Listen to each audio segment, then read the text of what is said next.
he has been serving on very very sensitive and top position,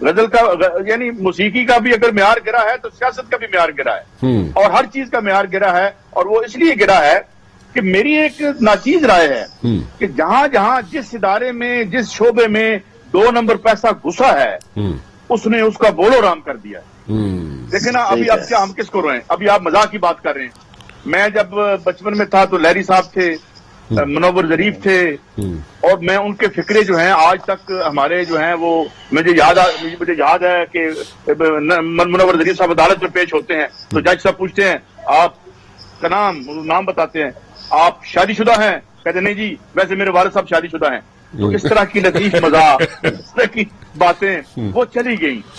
سیاست سے نظریہ چلا گیا اور ہیومر میں سے وٹ چلی گئی، اور اب پتہ نہیں کن باتوں پہ ہنسی آتی ہے، کن باتوں پہ رونا آتا ہے. تو یہ اس طرح کا ایک گراوٹ ہے. یوں سائنس اوپر گئی ہے. میرے پاس یہ موبائل ہے، اس سے آپ فلم بنا سکتے ہیں، اتنے سے 3 کیمرے لگے ہوئے ہیں اس میں. ٹیکنالوجی جو ہے وہ اوورٹیک کر گئی ہر چیز کو اپنی جگہ پہ، لیکن ثقافت سیاست کا معیار گر گیا. مطلب نیلسن منڈیلے کی جگہ سعید قاضی آ گیا، میں یہی کہہ دیتا ہوں. اب میں تو خیر وہ بھی نہیں ہوں، میں اپنی کسی کا دل شکنی نہ ہو. مجھے بتائیں نا آپ ذرا دیکھیں، میں جب جنگ اخبار میں ملازم ہوا تو میں نے میرا کام تھا وہاں میں انٹرنیشنل میڈیا سے فیچر چوری کر کے لوکلائز کرواتا تھا. یہ میری پہلی نوکری تھی. اچھا. مجھے میرے کمرے میں کچھ 30-40 ہزار روپے کے زمانے میں پیپر آتے تھے. اینڈ چونکہ میری ذرا انگریزی سامراجی ادب میں نے ایم اے کر رکھا تھا تو ان کا جی ہے چوکٹ ہو.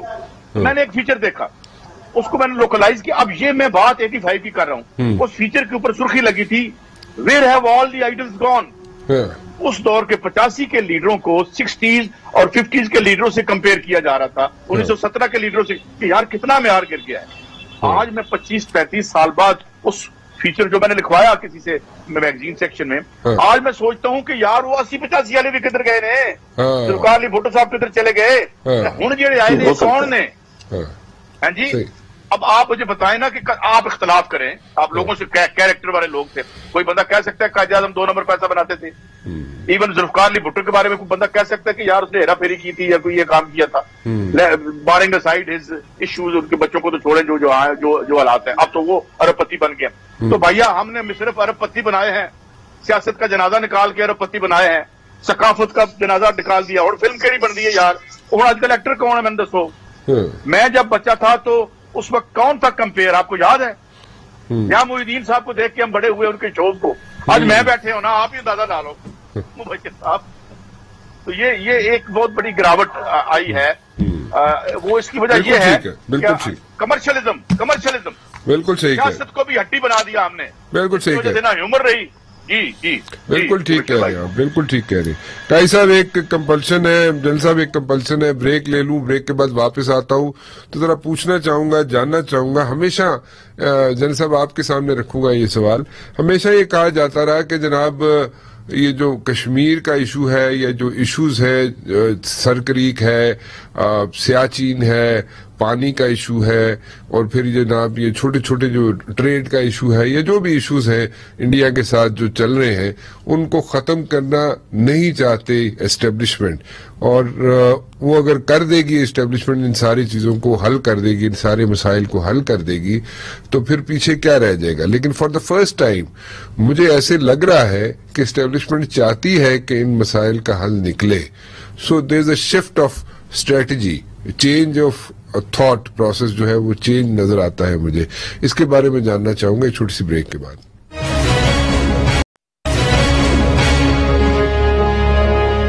جن صاحب ایک لاسٹ دسمبر میں ایک پیغام آتا ہے اور انڈیا کی طرف سے آتا ہے، اور انڈیا کہتا ہے جناب پاکستان کو کہ جی آپ بیٹھ کے ہمارے ساتھ سارے مسئلے جو ہیں ان کو حل کریں، اور including the issue of Kashmir. سو اس کو بڑا پازیٹیو طریقے سے لیا جاتا ہے اسٹیبلشمنٹ کی طرف سے. سو اگر اس مسئلے کو حل کر لیا جائے، میں یہ نہیں کہہ رہا کہ باقی کشمیر کا مسئلہ فوری طور پہ حل ہو جائے گا، کیونکہ ہم نے پاسٹ میں دیکھا کہ کئی دفعہ ایسے ہوتا تھا کہ کشمیر کے مسئلے کے اوپر بات کرنے کے لیے 2-3 مہینے اور 2-3 مہینے کمیٹیاں بیٹھی رہتی تھی کہ کشمیر کا نام بھی بیچ میں ڈالا جائے تاکہ اس کو بھی ڈسکس کیا جائے. ہماری طرف سے ہی پریشر ہوتا تھا، لیکن انڈیا نہیں ڈالتا تھا. This is for the first time وہ خود کہہ رہے ہیں انڈیا والے کہ ہم اس کو حل کرنا چاہتے ہیں، بات چیت کرنا چاہتے ہیں. حل کیا نکلتا ہے ابھی نہیں پتا، حالی تے پنڈ نہیں وسیا.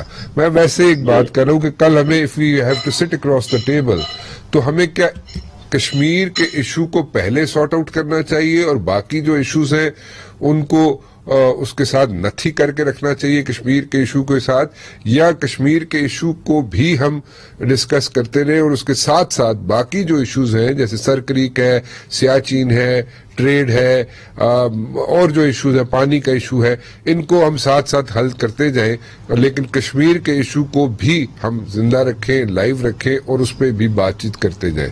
آپ کی اسٹریٹجی کیا ہوگی سر؟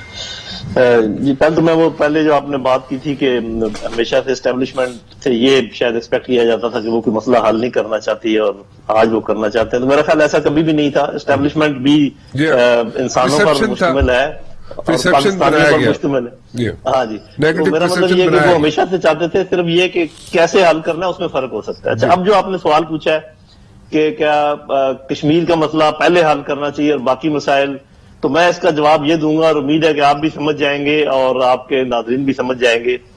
کشمیر کا مسئلہ بھلے جب بھی حل ہو لیکن کشمیریوں کا مسئلہ پہلے حل ہونا چاہیے اور اس کے بعد اب جو مرضی کر لیں. یہ نہیں ہو سکتا کہ وہاں پر ریپس ہو رہے ہوں، وہاں پر قتل و غارت ہو رہا ہو، ان کے گردن کے اوپر بوت رکھے ہوئے ہوں اور آپ کہیں کہ آئیں جی ہم تجارت کھول لیتے ہیں. آپ کہیں بھائی میں یہ جو لوگ اس کے خلاف ہے نا اس طریقہ کار کے، وہ یہ نہیں کہتے کہ کشمیر کا مسئلہ پہلے حل ہونا چاہیے. وہ یہ کہہ رہے ہیں جو میں کہہ رہا ہوں، ٹھیک، کہ آپ بات چیت کرنے سے پہلے یا بات چیت کرنے کے ساتھ ساتھ ہر بات چیت کے قدم کے ساتھ کشمیریوں پر ظلم و ستم کم ہونا چاہیے، کشمیریوں کا مسئلہ حل ہونا چاہیے. یہ اچھا، اب دوسری بات پر میں آتا ہوں. میں باتیں بالکل کلیئر اور لاجیکل کروں گا تاکہ آپ کی سب کے سمجھ میں آرام سے آ جائے. ٹھیک، دیکھیں، اگر آپ میں اور میرے درمیان میں جھگڑا ہے، ایک پلیٹ میں 3 لڈو پڑے ہوئے ہیں، میں 2 لڈو کھا لوں اور اس کو کہوں کہ آئے اب اس لڈو پر بس اس کو ہم ٹھیک کرتے ہیں. آپ کو پتا ہے کہ انہوں نے کیا کیا ہے؟ انہوں نے کشمیر ہضم کر لیا ہے، کشمیر کو اپنے اس کا حصہ بنا لیا، جو اس کی اسٹیٹس تھا اس کو ختم کر دیا ہے. اب وہ بات چیت کرنے پر تیار ہے اور آپ بھولے بن کے آپ کہتے ہیں ہاں جی ہم بھی بات کرتے ہیں، ٹھیک ہے. تو ایسی انڈرسٹینڈنگ کے اوپر جو لوگ یہ سمجھتے ہیں کہ جی کشمیر کا مسئلہ حل ہونے جا رہا ہے اور کشمیر وہ کھا گیا، باقی کشمیر کھانے کی باتیں کر رہا ہے وہ، اور آپ سمجھ رہے ہیں کہ وہ مسئلہ حل کرنے جا رہا ہے. تو مجھے نہیں پتا، دیکھیں یہ میں جو بات چیت کر رہا ہوں یہ مجھے معلومات نہیں ہے کہ جو ہماری لیڈرشپ ہے وہ کیا مسئلہ کس طریقے سے حل کرنا چاہ رہی ہے یا وہ مسئلے کا حل کس چیز کو سمجھتی ہے. لیکن اگر اس میں یہ چیز شامل ہے جو میں نے کہی ہے کہ کشمیریوں پر ظلم و ستم کم ہو جائے، کشمیری سانس لینے لگیں، تو بھلے آپ سارا کچھ حل کریں، کشمیر کو بعد میں آپ ڈال دیں جس کو کہتے ہیں بیک برنر کے اوپر. چائنیز جب آپ کو کہتے ہیں نا کہ کشمیر کو تھوڑی دیر کے بھول جائیں، تو یاد رکھیں کہ تائیوان میں یا ہانگ کانگ میں یہ مسئلہ نہیں تھا کہ ان کے گلے کٹ رہے تھے اور ان کو محصور کیا ہوا تھا اور ان کی عزتیں لٹ رہی تھی، تو اس کو اس کے ساتھ آپ ایسے لوگ جو ملاتے ہیں نا کہ جی وہ بھی تو اس نے بھی تو اتنا انتظار کیا، یہ کیا. ارے بھائی ہم بھی انتظار کرنے کو تیار ہیں، ہمارے کشمیریوں کو عام انسانوں کی طرح رہنے دیں، اس کے بعد یہ مسئلہ جب مرضی حل کر لیں، بعد میں حل کر لینا. لیکن اگر آپ یہ کہیں گے کہ ان کو آپ نیزے کی نوک پہ رکھیں اور ساتھ مجھے کہیں کہ تجارت کر لو، یہ کر لو، یہ میری سمجھ میں تو نہیں آتا، آپ کی سمجھ میں آتا تو ٹھیک ہے. جان صاحب اگر ہم بیٹھیں گے نہیں، بالکل ٹھیک ہے، your point is very well taken, I understand what you are saying کہ کشمیر کا مسئلے کو چھوڑے، آپ کشمیریوں کا مسئلہ حل کر دیں. I got your point, I got whatever you are are سیئنگ جی. لیکن میری گزارش یہ ہے کہ اگر ہم اکراس دا ٹیبل نہیں بیٹھیں گے، ول ناٹ سٹ اکراس دا ٹیبل، تو پھر حل تو اسی وقت ہی نکلے گا نا جب ہم بیٹھ کے بات کریں گے. جیسے میں نے پہلے کہا کہ علی تے پنڈ وسیا ہی نہیں، میں تو صرف ایک بات کر رہا ہوں جو آفر آئی ہے انڈیا کی طرف سے، اس کی سامنے رکھ کے بات کروں. تو you are for this thing کہ ہمیں بیٹھ کے بات تو کم از کم کرنی چاہیے، اس میں تو کوئی مذائقہ نہیں. ایک بات تو یہ کلیئر ہے کہ امن ہی بہترین راستہ ہے اور کوئی ذی شعور شخص یہ نہیں چاہے گا کہ امن کی بات نہ کی جائے. اور یہ بات آپ کی بالکل درست ہے کہ جب تک بات کرنے کا ماحول پیدا نہیں ہوگا، بات شروع نہیں ہوگی، اس تک کیا آگے ہوگا. اس کے تو میں خلاف نہیں ہوں، میں بات چیت کرنے کے بالکل مخالف نہیں کر رہا ہوں. لیکن آپ کا سوال یہ تھا کہ کیا کشمیر کا مسئلہ پہلے حل کیا جائے یا باقی یہ سرکری کا آپ نے باقاعدہ نام لیا ہے کہ یہ جو تجارت ہے اور باقی حساب وہ پہلے کیا جائے، اس کا میں نے جواب دیا ہے کہ کشمیر کا مسئلہ جب مرضی حل کر لیں، کشمیریوں کا مسئلہ پہلے حل کر لیں، پھر یہ چھوٹے چھوٹے سارے مسئلے حل کر لیں، پھر بڑے مسئلے کی طرف. بالکل ٹھیک ہے، بالکل ٹھیک ہے، بالکل ٹھیک ہے. میں قائی صاحب آپ کی بھی اس پہ انپٹ چاہوں گا ایک چھوٹی سی وقفہ, واپس آتا ہوں. قائی صاحب آپ کی طرف آتا ہوں, آپ کی رائے جاننا چاہوں گا کہ ہم لوگ بیٹھ جائیں اکراس دا ٹیبل انڈیا کے ساتھ, اور ہمیں نہیں پتا, میں اس پہ جو ہم نے پاسٹ میں دیکھا ہے کہ پاسٹ میں تو ہم نے یہ دیکھا کہ ایک دفعہ مسئلہ حل ہونے جا رہا تھا, یہ مشرف صاحب کے دور کی بات ہے, اور بالکل آخری وقت میں گڑبڑ ہو گئی. لیکن اب میرے خیال میں اگر اکراس دا ٹیبل بیٹھا جائے, ٹھیک ہے ہمیں نہیں پتا اس میں سے کیا نکلے گا, اس کا کیا نتائج کیا نکلیں گے, بٹ اکراس دا ٹیبل بیٹھنے میں انڈیا کے ساتھ کوئی مذائقہ تو نہیں ہے. میں جنرل صاحب سے بائی اینڈ لارج بالکل ایگری کرتا ہوں, مذائقہ, اور انہوں نے یہ بھی بات مانی ہے کہ ہمیں ایک دوسرے کے ساتھ بیٹھنا چاہیے جی, اور اس بات میں بھی کوئی غلط بات نہیں ہے کہ جناب وہاں سے فوج نکالیں پہلے, اور جو ہے وہاں پہ ان لوگوں کو ایک جو دوسری بڑی فلسطین کے بعد جو آپ نے اوپن جیل بنا دی ہے اس میں کچھ میجرز کریں, جسے آپ کانفیڈنس بلڈنگ میجرز کریں. بیٹھنا ضرور چاہیے, بات بھی کرنی چاہیے. سوال یہ ہے کہ بڑا کمپلیکس ہے, کشمیریوں پر بھی بڑا ظلم ہو رہا ہے, اور بھی بہت ساری اپریسڈ نیشنلٹیز ہیں وہاں پہ, خود وہ اپنی کاسٹ کے لوگوں کے ساتھ جو سلوک کرتے ہیں, جو یہ مودی یہ مسئلہ کیا ہے. میں دوستی چاہتا ہوں, میں چاہتا ہوں یہ بارڈر سافٹ کریں, ہم آئیں جائیں ملیں ایک دوسرے کو, وہاں جا کے ہم کشمیریوں کو دیکھیں ان کے ساتھ کیا ہو رہا ہے, اور اب وہ آئیں لوگ. میں ایک دفعہ اپنے دفتر میں تھا تو ایک انڈین آیا, تو وہ وزٹ کر رہا تھا یہاں پہ, تو میں نے کہا یار اس کو ذرا گھماؤ. ایک دن وہ جب جانے کا دن آیا تو بیٹھا تھا, تو بیٹھ کے پھوٹ کے رونا شروع ہو گیا. میں صاف اخبار کی بات کر رہا ہوں, میں نے کہا شاید اس کے گھر سے کوئی بری خبر آ گئی ہے. میں نے کہا بھائی کیا بات ہے, آپ کی خیریت تو ہے؟ میں نے یار کیا بات ہے, آپ کیا کمال کے لوگ ہیں, ہم کیا تھے سوچتے تھے آپ کے بارے میں, مجھے اتنی عزت اتنا پیار تو کہیں بھی نہیں ملا. میں کہا یار ہم تو روٹین میں بہیو کر رہے تھے میرے بھائی, we have not given you anything extraordinary یا اسپیشل آپ کو نہیں دیا ہم نے. ایک تو بات یہ ہے, مگر اس بات پہ کوئی کمپرومائز نہیں ہو سکتا. کوئی بھی اپریسڈ نیشنلٹی ہو جو ہے وہ آج ایون انڈیا کے جو لوگ کووڈ سے مر رہے ہیں وہاں پہ, دیکھیں ہماری بڑی تلخ ہسٹری ہے. ہمارے پیچھے ایک بہت بڑی بلڈی پارٹیشن ہے, اس کے بعد 2-3 جنگیں ہیں, اس کے بعد یہاں غربت ہے, اس کے بعد کورونا نے آ کے ساری رولنگ کلاسز کو ننگا کر کے رکھ دیا. یہ انڈیا جسے آپ ورلڈ فارمیسی کہتے تھے, جو دنیا کی فارمیسی کہتے تھے اس کو, $70 بلین یہ کرتا, وہ کدھر جاتے ہیں؟ یہ سارے ایشوز ہیں, اور یہ بڑے ہم نازک دور میں آ گئے ہیں, لوگ غور نہیں کر رہے. پوسٹ کووڈ سماج پھٹنے شروع ہو گئے. کولمبیا کی خبریں سنیں کیا ہو رہا ہے. یہ جو آگے بل ہم نے پکڑانا ہے نا عوام کو, کہ سارا جو خرچہ ہو رہا ہے, امریکہ جو ہے وہ نوٹ چھاپ رہا ہے اس وقت, اور وہ وینٹیلیٹر بھی اس کی اکانومی پر, یہ ایشوز ہیں, ہمیں انہیں ٹیک اپ کرنا پڑے گا. بالکل اس میں دو آرا نہیں ہے کہ کشمیریوں کے وہاں ساری فوج باہر جائے اور انڈیا کی, اور وہاں پہ سیولین جو سیٹ اپ ہے, جو اس اسٹیٹ کا وہ رکھو. وہ کون سا بڑا ہم سے محبت کرنے والا ہے؟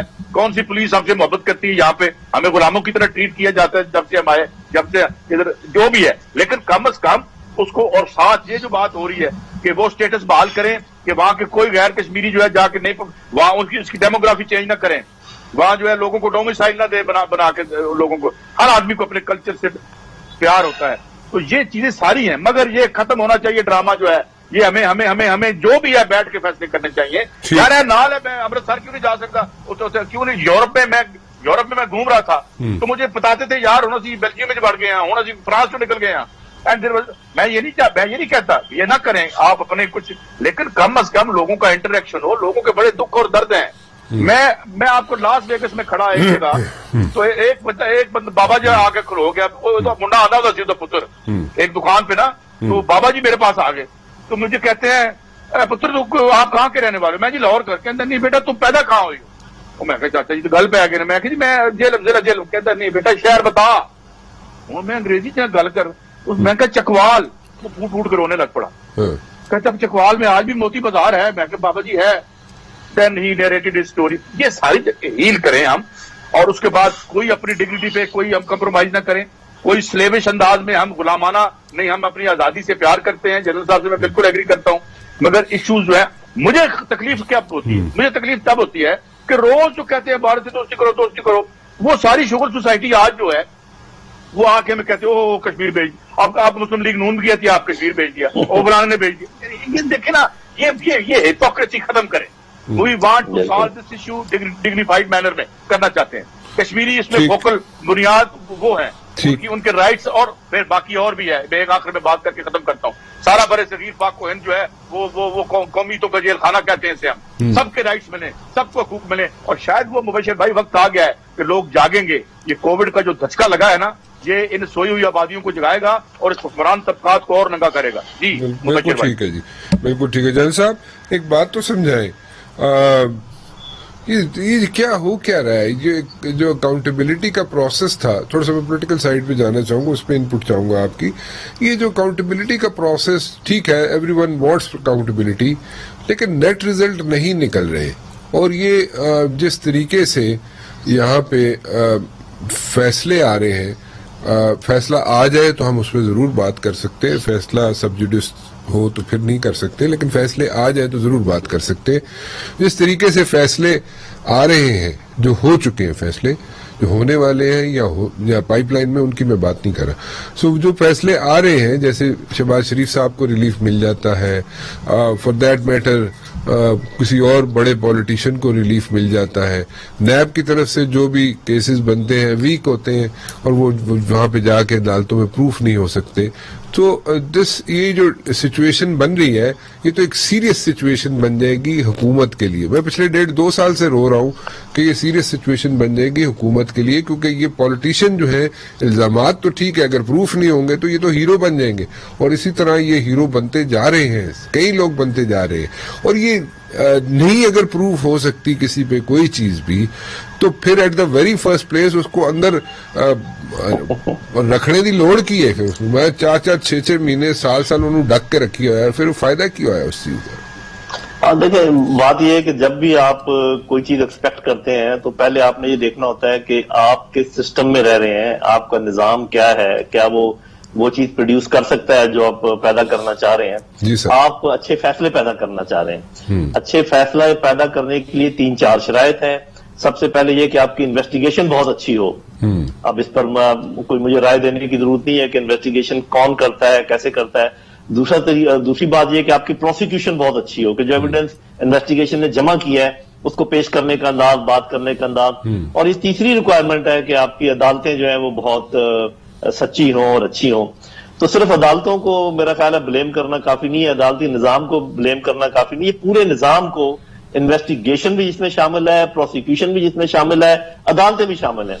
جب آپ کا سچویشن یہ ہے کہ آپ قدم قدم پہ لوگوں کو برائب کر سکتے ہیں, یعنی کہ آپ وہ جو انویسٹیگیشن والا بندہ ہے, آپ 2 کام اس کے ساتھ کر سکتے ہیں, یا آپ اس کو خرید سکتے ہیں یا ڈرا سکتے ہیں. اور اگر ڈر نہ مانے تو آپ مار بھی سکتے ہیں, جیسے ایان علی کے کیس میں ہوا, وہ انسپیکٹر مار دیا گیا جس کا وہ یہ تھا. تو یہ ایک پہلی مثال ہوگی کہ جب آپ کو پتا ہوگا کہ یہ دعویٰ کیا گیا جی کسی کے پاس سے نکلی ہے, ہیروئن نکلی ہے یا کوئی نشاور چیز نکلی ہے کار کی ڈگی سے, بڑے پیمانے پر اس کا وہ سارا کچھ ہوا.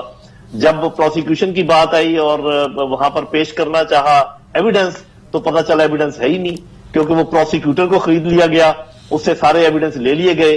اور جب اس کو کہا عدالت نے کہ جی آپ ایویڈنس دیں, اس نے کہا جی وہ تو میرے پاس تو کوئی نہیں ہے, میرے پاس تو یہ کاپیاں, یہ کیا مانی. اور وہ محکمہ حیران پریشان ششدر رہ گیا کہ یار وہ کیا ہوا, وہ جو ہم نے چیزیں پکڑی تھی وہ تو ہم سب نے دیکھی تھی. تو اس کے بعد پھر آپ کی عدالتیں آ جاتی ہیں, وہ بال بچے دار بھی ہیں, ان کو آپ پریشر میں بھی لے کر آتے ہیں, ان کو آپ ان کی تنخواہیں اگر لاکھوں میں ہیں تو آپ کروڑوں اربوں روپے ان کو, کیونکہ آپ کے اپنے اس میں ہوتے ہیں. تو میرے بھائی یہ, اور ابھی بہت میں عزت کرتا ہوں اپنے پرائم منسٹر کی, اور ایک بہت سنسیئر آدمی ہے, لیکن آپ دیکھیں کہ وہ اپنے ہاتھ کیسے کاٹتے ہیں. بیوروکریسی جس نے کہ آپ کے کام کرنے ہیں اس کو صبح سے شام تک آپ لان تان کریں. آپ کی فورن آفس جس نے آپ کی سارے بار کام کرنے ہیں اس کو آپ لان تان کریں. تو بھئی صرف سر سے, ہیڈ سے تو کام نہیں ہوتا, آپ کے لمز کام کرتے ہیں, آپ کے ہاتھ اور بازو تو آپ کے انسٹیٹیوشنز ہیں. انسٹیٹیوشنل ریفارمز آپ نے کون سی کی ہیں؟ ایک نہیں کی ہے. نہ پولیس ریفارم کی ہے, نہ بیوروکریٹک ریفارم کی ہے, نہ جوڈیشری کو ریفارم کیا ہے, نہ فوج نے اپنے آپ کو ریفارم کیا ہے. تو پھر آپ کا کیا خیال ہے کہ یہ ملک بغیر ریفارمز کے کون سے انسٹیٹیوشن چلائیں گے؟ کیا ایسے درخت جن کو کھا گئی دیمک اور اندر سے کھوکھلے ہیں اس کے سہارے پر آپ کھڑے ہوں گے؟ نہیں ہو سکتا. سب سے پہلے جو کام کرنا چاہیے تھا عمران خان صاحب کا, وہ انہوں نے نہیں کیا ابھی تک, اور وہ تھا اداروں کی ریفارمیشن. تو جب تک آپ شروع الف سے نہ کریں تو آپ چھوٹی یہ بڑی یہ تک نہیں پہنچ سکتے. بالکل ٹھیک ہے, میں آئی گاٹ یور پوائنٹ جی, بالکل آئی گاٹ یور پوائنٹ. دل تو بہت کر رہا ہے جی قاضی صاحب آپ سے بھی مزید بات کروں, جل صاحب آپ سے بھی مزید بات کروں, لیکن آپ کو پتا ہے ہم لوگوں کی کمپلشن ہے, اس ٹائم ہمیں زیادہ اس لیے نہیں دیا جاتا کہ باقی اشتہار بھی چلانے ہوتے ہیں تو اسی دن نال ساڈے پے چیکس بھی جڑے نا نتھی ہوئے ہوتے ہیں. So well have to wind up this program ji. بہت بہت شکریہ آپ کا, آپ دونوں تشریف لائے. It's always a pleasure to have you both on my show ji. جاتے جاتے صرف ایک چیز ضرور کہنا چاہوں گا, ایشوز ہیں, چاہے کووڈ ہو, چاہے مہنگائی کا ایشو ہو, چاہے گورننس کے ایشو ہو, چاہے جناب اپوزیشن والے ایشو کھڑے کر دیں, سب چیزیں اپنی جگہ, لیکن تھوڑا سا اگر آپ ہنس لیں گے تو میرے خیال میں کوئی اتنی برائی نہیں ہے. فی الحال رانا مبشر کو اجازت دیجیے, اللہ حافظ.